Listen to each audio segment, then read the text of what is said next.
Welcome again to Astronomy Daily. I'm Steve Dunkley, your host. It is the 29th of January 2024.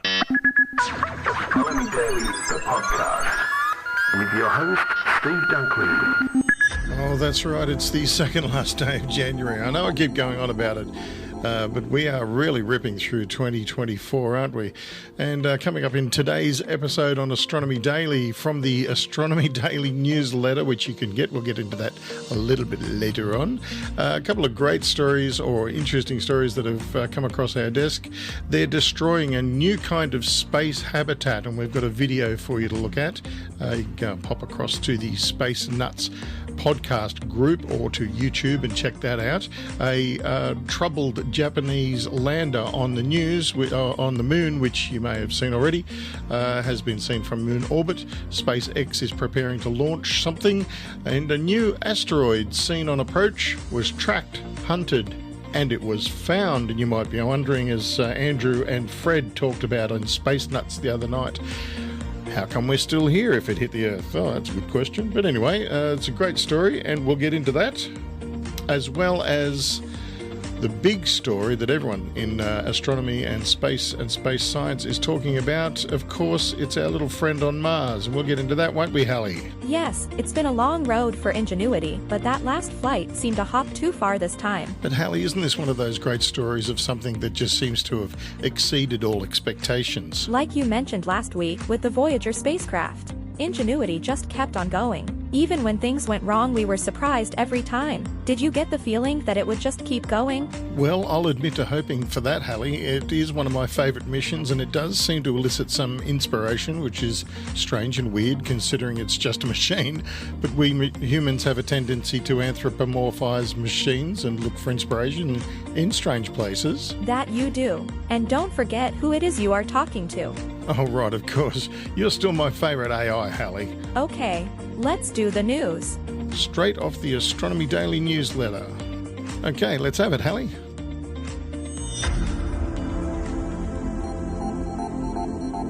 A NASA orbiter caught sight of Japan's SLIM moonlander on the lunar surface after its historic touchdown. SLIM, or the Smart Lander for Investigating Moon, is operated by the Japan Aerospace Exploration Agency, JAXA. It touched down on the moon in a precision landing on January 19, making Japan the fifth country to make a soft landing on the lunar surface behind India, China, the United States and Russia, then the Soviet Union. From its orbit 50 miles 80 kilometers above the moon's surface, NASA's Lunar Reconnaissance Orbiter, LRO, was able to see SLIM resting at its landing site. Bright streaks on the left side of the image are rocky material ejected from the nearby, relatively young Scioli crater, NASA's Goddard Space Flight Center, which manages LRO, wrote in a statement. SLIM accomplished its main goal of landing at a chosen site with near-pinpoint accuracy, touching down within 328 feet, 100 meters, of its target despite ending up upside down due to an engine failure during descent. Because of its orientation, SLIM is unable to use its solar panels to generate electricity, meaning the probe is relying fully on its battery.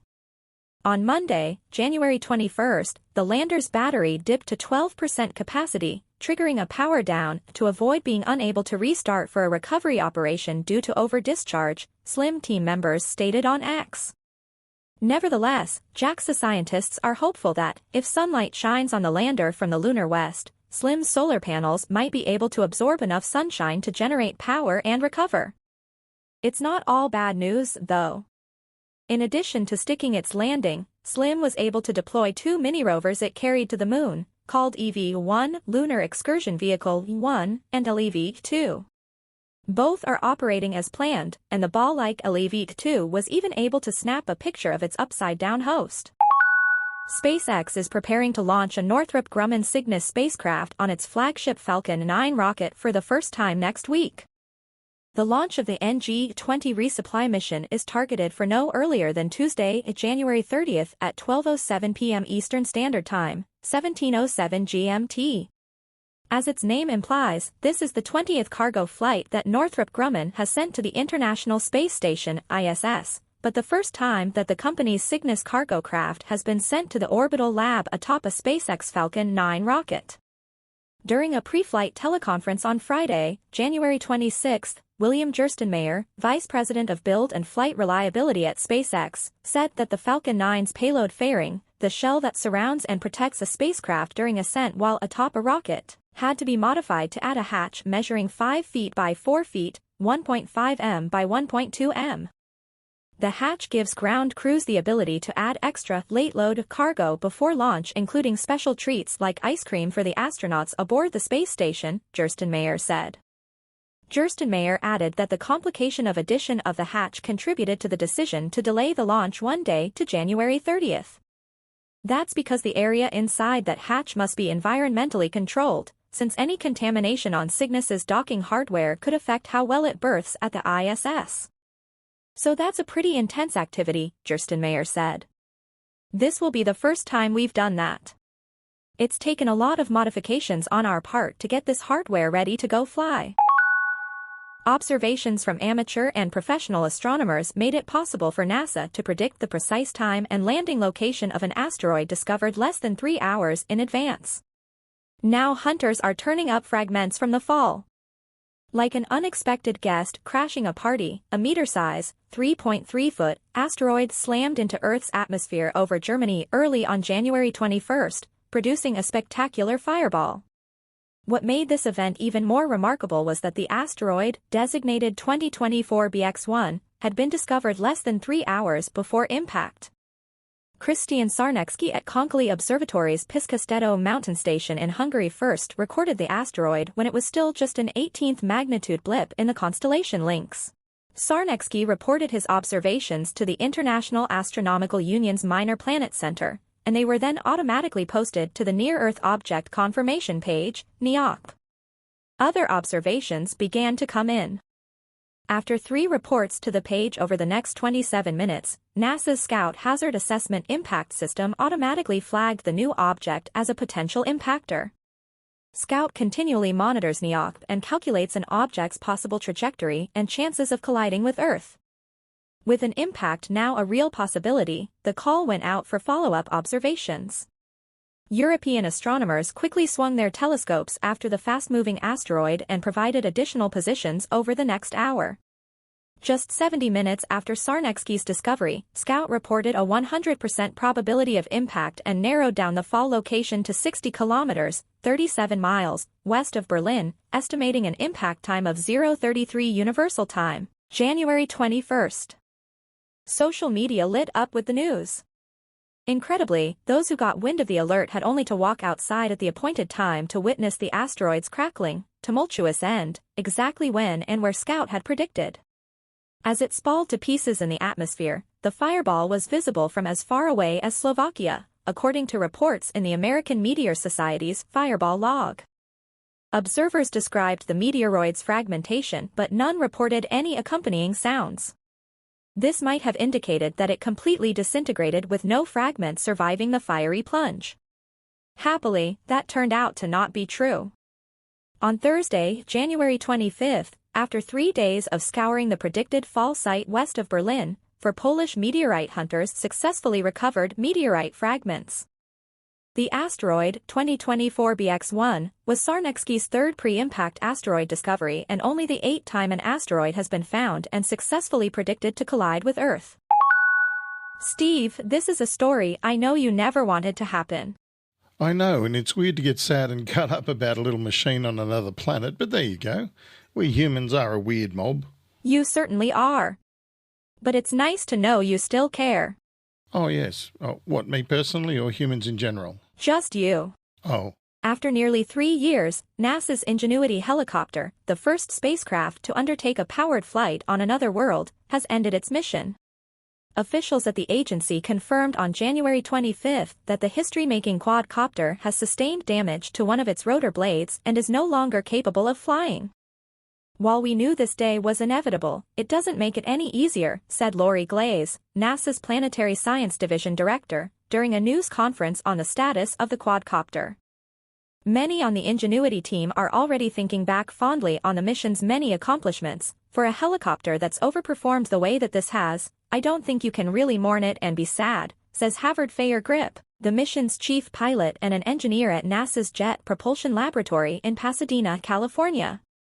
Ingenuity hitched along with NASA's car-sized rover Perseverance as the rover landed on Mars in February 2021. A few months later, the small helicopter spun its rotor blades, climbed into the thin Martian atmosphere, rose to a height of 3 meters, and took a picture of Perseverance during its first test flight on April 19, 2021. That's right, Ingenuity lifted into the atmosphere on Mars for the first time on April 19, 2021, proving that flight was in fact possible on another planet.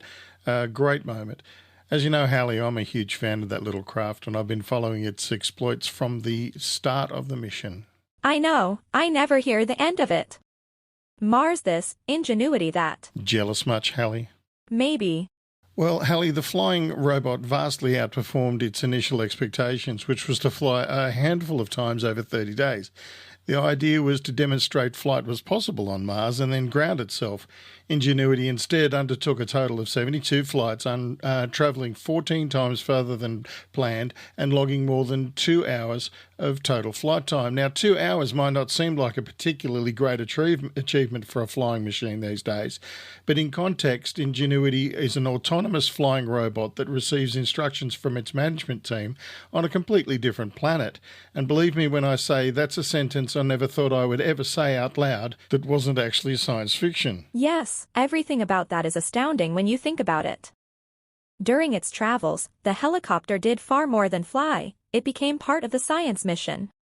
Ingenuity made 3D elevation maps of its surroundings, went places that Perseverance couldn't get to, and scouted potential sites for the rover's scientific observations. And having an aerial recon component for Perseverance turned out to be an invaluable addition on several occasions to help the team plot the rover's path across the Martian surface. But that's not all. Ingenuity helped the scientists discover that, unlike Earth, the speed of sound in Mars's atmosphere depends on pitch, likely due to its carbon dioxide-rich nature. It also demonstrated the ability to autonomously choose landing sites, clean itself after dust storms, and snap tons of amazing photographs of the Martian landscape, often including its own shadow.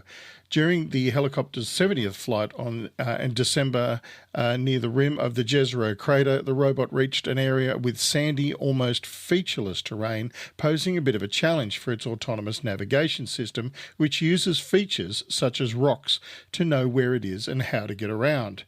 On its next journey, the helicopter ran out of features to track and executed an emergency landing. That's when we realised that this was more challenging to navigate than we thought, the spokesman said.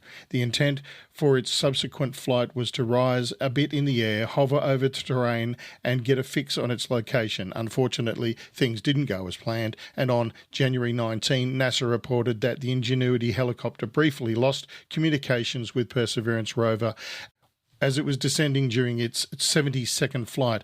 While contact was soon restored, the small helicopter had suffered damage from the fall that unfortunately has permanently grounded it. While performing that emergency landing during Flight 72, one or more of the Ingenuity's rotor blades sustained damage and the helicopter is no longer capable of flight.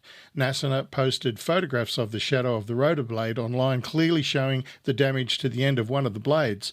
According to NASA, the blade is no longer serviceable and the craft can no longer fly.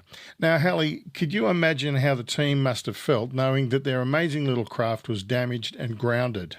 Steve, the report says there was a moment of sadness when the team first received images that confirmed damage to the helicopter, Teddy Tsanitos, Ingenuity's project manager, said in the news briefing. But that was very quickly replaced with happiness and pride and a feeling of celebration for what we've pulled off. That's the end of a fine mission, isn't it, Steve? True enough, Hallie. That little helicopter and its Earth team did a fine job indeed. It's only a matter of time before Ingenuity's replacements venture out into space to continue the work that we humans aren't yet able to achieve on our own yet. In truth, with missions like Japanese lander Slim, even though it's having issues, that process of exploration is continuing already. Astronomy Daily, the podcast. Astronomy, space and science.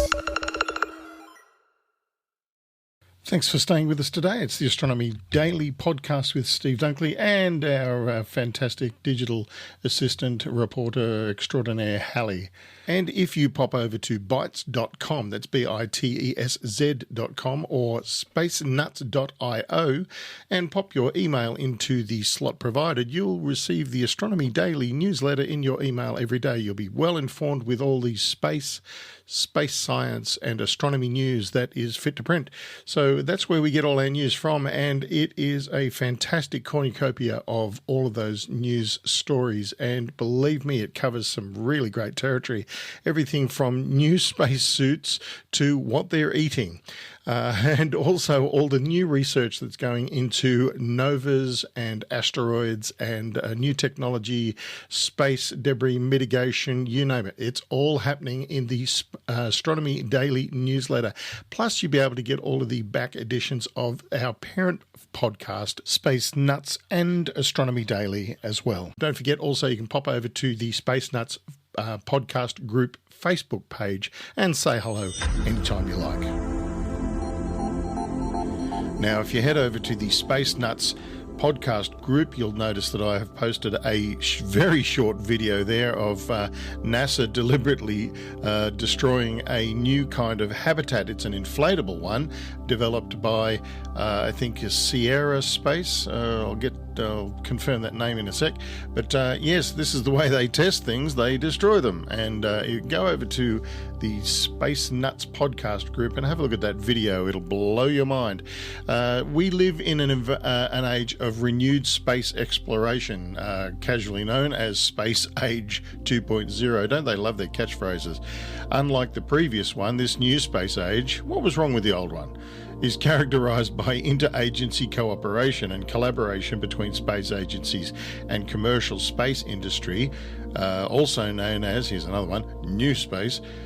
In addition to sending crews back to the moon and on to Mars, a major objective of the current space age is the commercialization of low Earth orbit, and that means large constellations of satellites, debris mitigation, and plenty of commercial space stations.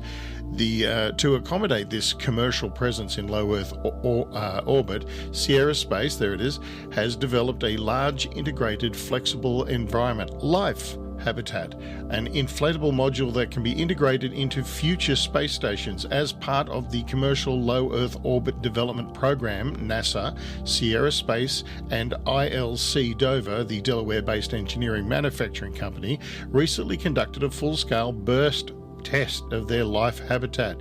The test occurred at NASA's Marshall Space Flight Center in Huntsville, Alabama, and was caught on the video, which you can see on the Space Nuts podcast group, or just search for it on YouTube.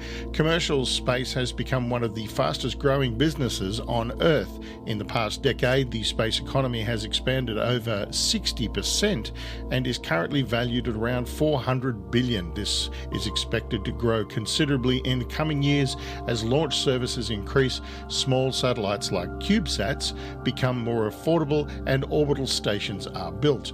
As the International Space Station, ISS, nears retirement, these commercial stations will provide opportunities for research and development, orbital manufacturing, and, of course, space tourism. And who doesn't want to get our feet up there? Sierra Space, the developer of the Dream Chaser reusable space plane, what a great thing that is, has demonstrated the commitment to commercialization of low Earth orbit and the new space economy. The first iteration of their inflatable habitat, Life 1.0, measures 6 by 9 meters in diameter and can be launched using conventional rockets and inflates once in orbit. With a volume of 285 cubic meters, that's 10,000 cubic feet in the old language, and can accommodate 4 astronauts with additional room for things like science experiments, exercise equipment, and Sierra Space's Astro Garden plant growing system. Sounds more like the Jetsons every day, doesn't it? The purpose of a burst pressure test, of course, is to gauge the structural tolerances of a component, be it a fuel tank or a inflatable living module. The data gained from this test will assist engineers in simulating how the module will fare in the vacuum of space. Once development and testing are complete, the module will be used on commercial space stations like Orbital Reef, a collaborative effort between Blue Origin and Sierra Space.